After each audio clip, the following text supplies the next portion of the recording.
जय श्री श्याम, हारे के सहारे की जय हो। दोस्तों, आज मैं आप लोगों के साथ एक ऐसी व्यक्ति की कहानी शेयर करूंगी जिसने अपनी ज़िंदगी में सब कुछ खो दिया था, सब कुछ ख़त्म हो गया था और उन्होंने खुद अपनी ज़िंदगी बर्बाद करी थी। लेकिन श्याम बाबा ने उनकी ज़िंदगी में सब कुछ अच्छा कर दिया। वो कहते हैं कि जब से श्याम बाबा उनकी ज़िंदगी में आए हैं, श्याम बाबा ने उनकी ज़िंदगी में 4 चांद लगा दिए। वो बताते हैं कि उनको एक ऐसी बुरी लत लग चुकी थी जिसमें उन्होंने अपना सब कुछ गंवा दिया, अपना घर, परिवार, बीवी, बच्चे, सब कुछ गंवा दिया।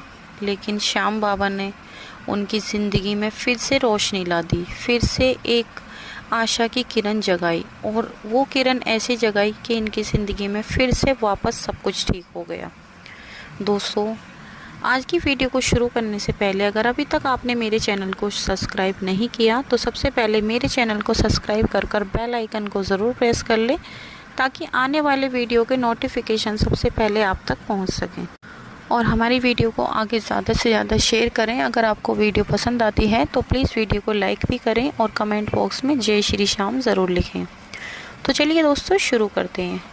आज की कहानी रामपाल जी की है, दिल्ली से।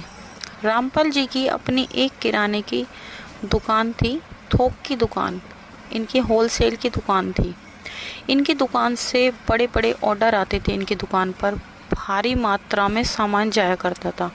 इनकी एक दिन की सेल कम से कम 1 से 1.5 लाख रुपए इनकी एक दिन की सेल थी, रोज़ की।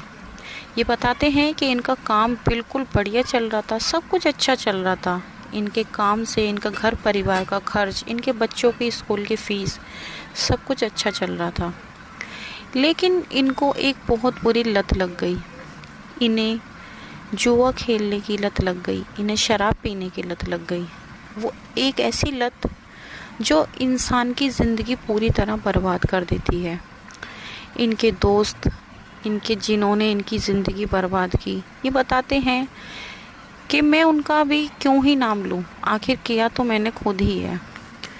इनके दोस्तों ने इनको कई बार अपने साथ बुलाया और कहा कि भाई, अब तुम तो हमसे मिलते नहीं हो, तुम बड़े आदमी हो गए हो, तुम हमसे क्यों ही मिलोगे।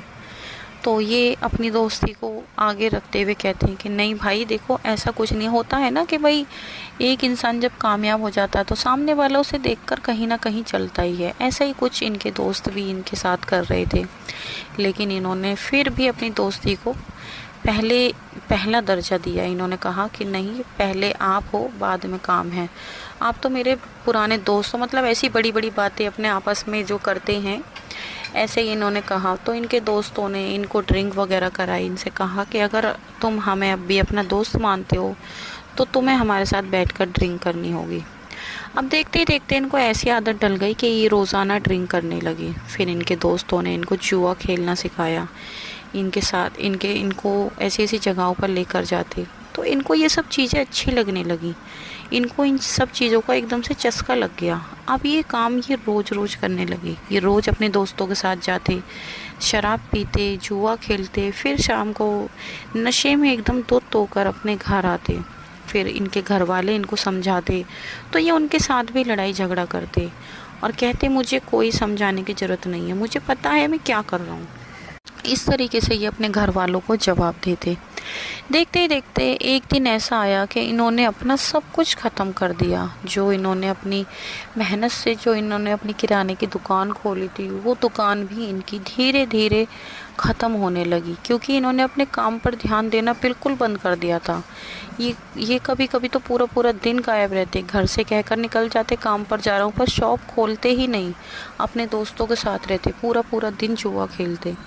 जो इन्होंने मेहनत से पैसा जोड़ा था, इन्होंने सब कुछ जुए में हरा दिया और अपनी दुकान जो इन्होंने अपनी मेहनत से ख़रीदी वो पूरी तरह बंद हो गई। इन्होंने अपना घर भी गिरवी रख दिया, अपनी बीवी के गहने सब कुछ गिरवी रख दिया। अब तो नौबत इतनी आ गई थी कि रोटी खाने के भी लाले पड़ गए थे। इनको समझ नहीं आ रहा था कि भाई अब ये क्या ही होगा, कैसे होगा। ये रोज़ाना दारू के बिना एक दिन भी नहीं रह सकते थे। इनकी बीवी बच्चे इन्हें छोड़कर चले गए। अब ये बिल्कुल अकेले पड़ चुके थे। इनको समझ नहीं आ रहा कि ये इन्होंने क्या ही किया है। अब इनके दोस्तों ने भी इनका साथ छोड़ दिया था, लेकिन जो इनको आदत लग चुकी थी वो आदत इनकी छूट नहीं रही थी।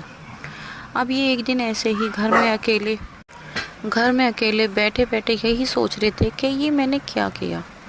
ये बताते हैं कि फिर अचानक से इनके पास इनके एक भले दोस्त का फ़ोन आया, जो काफ़ी अच्छा इंसान था, और वो उसने काफ़ी समय बाद इनके पास फ़ोन किया और इनके हाल चाल पूछे। तो इन्होंने अपनी सारी कहानी अपने दोस्त को बता दी। इनके दोस्त ने कहा कि भाई तूने मुझे ये बात पहले क्यों नहीं बताई, ये तो तेरे साथ बहुत गलत हुआ है। वो अगले ही दिन इनसे मिलने के लिए इनके पास आया और इनसे बोला कि भाई देखो, तुम बिल्कुल भी चिंता मत करो, तुम एक बार मेरे साथ खाटू श्याम दरबार चलो, सब कुछ फिर से सही हो जाएगा, सब कुछ बढ़िया हो जाएगा। और इनका दोस्त अपने साथ इनको खाटू श्याम बाबा के दर्शनों के लिए ले गया। ये बताते हैं कि जब मैं खाटू श्याम दरबार पहुंचा तो मुझे काफ़ी ज़्यादा अच्छा लगा। चारों तरफ श्याम बाबा के जयकारे गूंज रहे थे और एक अलग ही वहाँ पर माहौल था, जिसे देख के इनके मन को बहुत शांति मिल रही थी। ये बताते हैं कि जैसे ही श्याम बाबा के सामने पहुँचे, इनके खुद ब खुद आंसू बहने लगे। ये रोने लगे, गिड़गिड़ाने लगे, बाबा से अपने लिए भीख मांगने लगे कि बाबा मुझसे बहुत बड़ी भूल हो गई, बाबा मुझे क्षमा कर दो, मैंने अपनी ज़िंदगी खुद बर्बाद कर ली, बाबा अब आप ही मेरा सहारा हो, बाबा कुछ तो कीजिए। इस तरह से कहकर ये वापस अपने घर आ गए। ये बताते हैं कि अगले दिन से इन्होंने दारू की इनको मतलब ये बताते हैं कि मैं रोज़ सुबह उठ के दारू पीता था। अगले दिन ये बताते हैं वहाँ से आने के बाद मेरी दारू पीने की बिल्कुल भी इच्छा नहीं हुई। ये कहते हैं कि दारू मेरे पास रखी थी, पर मेरी यूँ इच्छा नहीं हो रही थी मैं उसको पी लूँ, और ना ही मेरा जुआ खेलने का बिल्कुल भी मन करा। ये बताते हैं कि फिर धीरे धीरे मेरी खुद ब खुद पता नहीं अंदर से इच्छा ख़त्म होने लगी। मैंने दारू को पीना छोड़ दिया, कम कर दिया। कम करते करते एक दिन ऐसा आया कि इनकी दारू पूरी तरह छूट गई। अब इनको दारू और जुआ तो इनका पूरी तरह ख़त्म हो चुका था। ये बताते हैं श्याम बाबा ने न जाने ऐसी कौन सी छड़ी घुमाई मेरे ऊपर, जो मेरा दारू पीने की अंदर से इच्छा ख़त्म हो गई, और अब मेरा जुआ खेलने का भी बिल्कुल भी मन नहीं होता था।